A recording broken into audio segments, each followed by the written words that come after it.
سورت انا آتیناک الکوثر وقال ابن عباس شانئک عدوک. شانئک کا معنی کیا ہے؟ عدو، دشمن. اور شان سے مراد یہاں نبی صلی اللہ علیہ وسلم کا دشمن ہے. اس سے مراد عاص بن وائل، ابو جہل یا عتبہ ہے. لیکن عام معنی یہ کہ قیامت تک جتنے بھی لوگ رسول اللہ صلی اللہ علیہ وسلم کے دشمن ہیں، چاہے وہ آپ کے دور میں تھے یا بعد میں آئے، وہ سب انجام کے اعتبار سے خائب و خاسر ہیں، نامراد ہیں. حدثنا آدم حدثنا شیبان حدثنا قتادہ عن انس رضی اللہ عنہ قال لما عرج بالنبی صلی اللہ علیہ وسلم الی السماء، جب معراج پر لے جایا گیا رسول اللہ صلی اللہ علیہ وسلم کو آسمان کی طرف، قال تو آپ نے فرمایا اتیت علی نہر، میں ایک ایسی نہر کے پاس آیا، حافتاہ اس کے کنارے قباب اللؤلؤ مجوفا، کہ وہ قبے تھے خالدار موتی کے، چھوٹے چھوٹے جیسے گنبد سے بنے ہوئے ہوتے ہیں نا.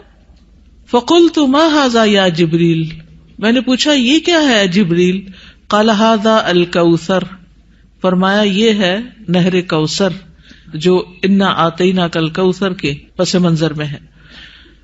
حدثنا خالد بن یزید الکاہلی حدثنا اسرائیل عن ابی اسحاق عن ابی عبیدۃ عن عائشہ رضی اللہ عنہا قال، کہتے ہیں سألتها، میں نے ان سے پوچھا، عن قولہ تعالی، اللہ تعالی کے اس فرمان کے بارے میں، انا آتیناک الکوثر، کہ انا آتیناک الکوثر کا کیا معنی ہے؟ الکوثر کیا ہے؟ قالت نہر، کہنے لگی یہ نہر ہے، اعطیہ نبیکم صلی اللہ علیہ وسلم، جو تمہارے نبی صلی اللہ علیہ وسلم کو دی گئی.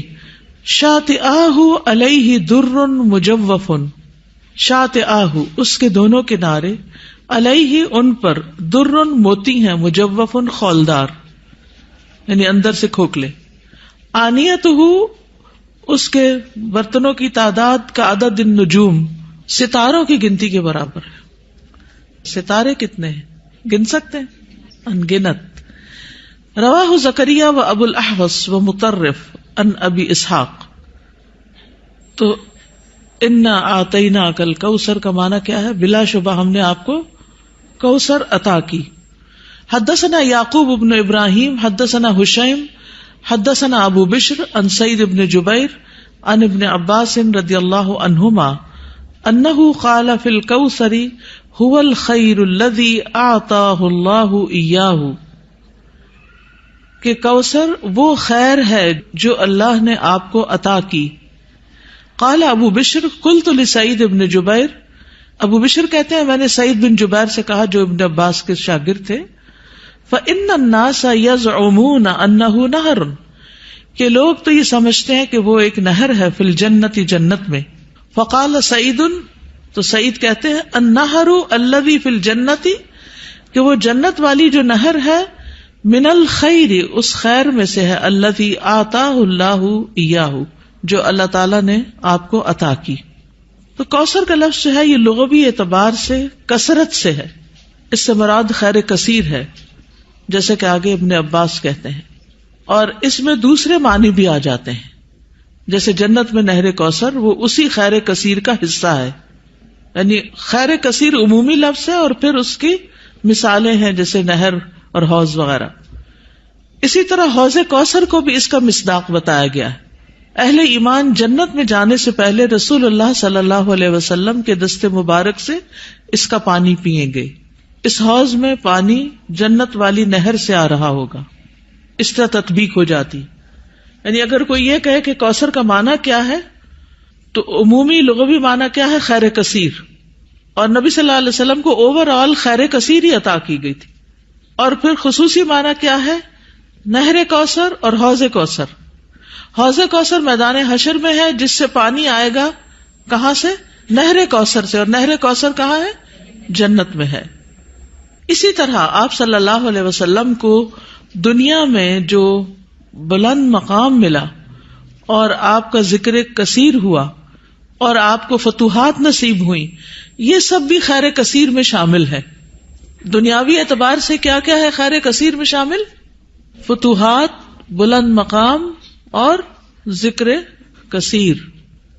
نہر کوثر کی خوشخبری سن کر آپ صلی اللہ علیہ وسلم بہت خوش ہوئے تھے. صحیح مسلم کی روایت ہے, حضرت انس کہتے ہیں کہ ایک دن رسول اللہ صلی اللہ علیہ وسلم ہمارے درمیان تشریف فرما تھے. آپ پر نیند سی طاری ہوئی, پھر آپ نے مسکراتے ہوئے اپنا سر اٹھایا تو ہم نے عرض کیا, یا رسول اللہ, آپ کس بات پر ہنس رہے تھے؟ تو آپ نے فرمایا, مجھ پر ابھی ایک سورت نازل ہوئی. پھر آپ نے بسم اللہ الرحمن الرحیم انا اعطیناک الکوثر فصل لربک وانحر ان شانئک ھو الابتر پڑھی, اور فرمایا کہ تم جانتے ہو کہ کوثر کیا ہے؟ تو ہم نے کہا, اللہ اور اس کا رسول ہی بہتر جانتے ہیں. آپ نے فرمایا, بے شک وہ ایک نہر ہے, مجھ سے میرے رب نے اس کا وعدہ کیا ہے, اس میں بہت سی خوبیاں ہیں. وہ ایک حوض ہے جس پر قیامت کے دن میری امت کے لوگ پانی پینے کے لیے آئیں گے. تو حوض کوثر کیا ہے, اس کی ڈسکرپشن کے بارے میں کچھ احادیث ہمیں ملتی ہیں. ہم میں سے ہر مسلمان حوض کوثر کا ذکر تو کرتا ہی رہتا ہے یا سنتا ہی رہتا ہے, لیکن اس کی بہت سی ڈیٹیلز ہمیں نہیں معلوم, تو ان کو ذرا دوہرا لیتے ہیں. رسول اللہ صلی اللہ علیہ وسلم نے فرمایا, میرے حوض کے دونوں کناروں کے درمیان اتنا فاصلہ ہے جتنا مدینہ اور صنعاء کے درمیان ہے. پھر اسی طرح یہ سطح زمین پر بہتی نہر ہے, اندر کھڈوں میں نہیں ہے. رسول اللہ صلی اللہ علیہ وسلم نے فرمایا, مجھے کوثر عطا کی گئی, وہ ایک نہر ہے جو گویا کہ سطح زمین کے اوپر بہتی ہے. حوض کوثر کی مٹی جو ہے, آپ نے فرمایا, میں نے اپنا ہاتھ اس کی مٹی میں ڈال کر دیکھا تو وہ خالص کستوری کی تھی, یعنی خوشبودار. اس میں کنکریاں بھی ہیں اور وہ اس کے موتی تھے, یعنی سطح پر ہوتی ہے نا کنکریاں پانی کی سطح پر, تو وہ موتی تھے. جنت سے آنے والے سونے اور چاندی کے 2 پرنالے ہیں جو اس میں گرتے ہیں. اس صحیح ترغیب و ترغیب سے, یعنی 2 پرنالے جو جنت سے پھوٹتے ہیں, ایک چاندی کا اور ایک سونے کا, وہ اس حوض میں گرتا ہے. حوض پر سونے اور چاندی کے برتن ہیں. اللہ کے نبی صلی اللہ علیہ وسلم نے فرمایا, تم دیکھو گے کہ حوض کوثر پر سونے چاندی کے آبخورے ہوں گے جن کی تعداد آسمان کے ستاروں کی برابر ہے, یا ان سے زیادہ بھی روایت میں آتا ہے. اور پھر وہ برتن جنت کے برتنوں میں سے ہوں گے. کسی نے عرض کیا, یا رسول اللہ, حوض کے برتن کس طرح کے ہوں گے؟ آپ نے فرمایا, اس ذات کی قسم جس کے ہاتھ میں میری جان ہے, اس کے برتن آسمان کے ستاروں سے بھی زیادہ ہوں گے, ستارے بھی ایسی اندھیری رات کے جس میں بالکل بادل نہ ہو. پھر وہ برتن جنت کے برتنوں میں سے ہیں. اس کا پانی ٹھنڈا, میٹھا اور خوشبودار ہے.